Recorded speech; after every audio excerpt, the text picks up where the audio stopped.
Hi mga Philneps! For today's video, samahan niyo akong mag-grocery shopping haul. Isa-isahin natin to, tingnan natin kung nakamagkano naman ako this week. Kaya magsimula na tayo, let's go! So unahin natin yung mga nabili ko sa Kmart. Heater, kasi winter na dito sa Australia, sobrang lamig na naman. Tapos yung kwarto namin walang heater, nasira. So bumili ako ng bago. Next, mini juicer, pang squeeze ng orange juice. Next is gloves. Isunod na natin yung mga nabili ko sa Aldi. Chicken. Cheese, my favorite. As usual, sausage, leg ham, and apat. Spaghetti, sun-dried tomato pesto, corned beef, baked beans, spiced ham, onion powder, chili flakes, brown cup mushrooms, udon noodles. Iboboil na lang siya.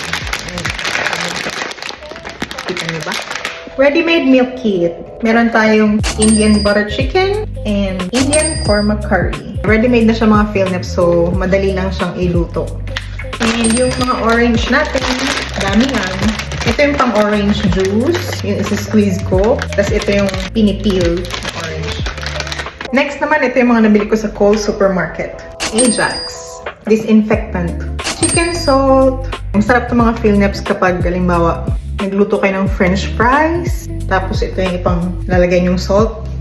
The best. Bay leaves, garlic granules, chai tea bag. Masarap to mga Philneps.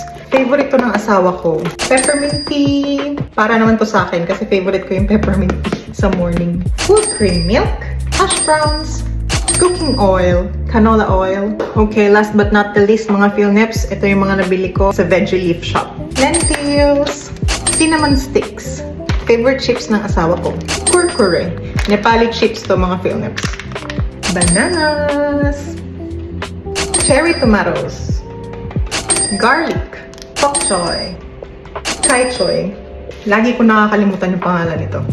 Coriander, spring onions. Haba eh, no? Ganyan, no?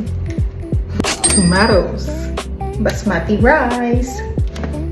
So, ito yung total natin this week. That's it for our video today, mga Philneps. Thank you for watching. See you in the next one. Bye!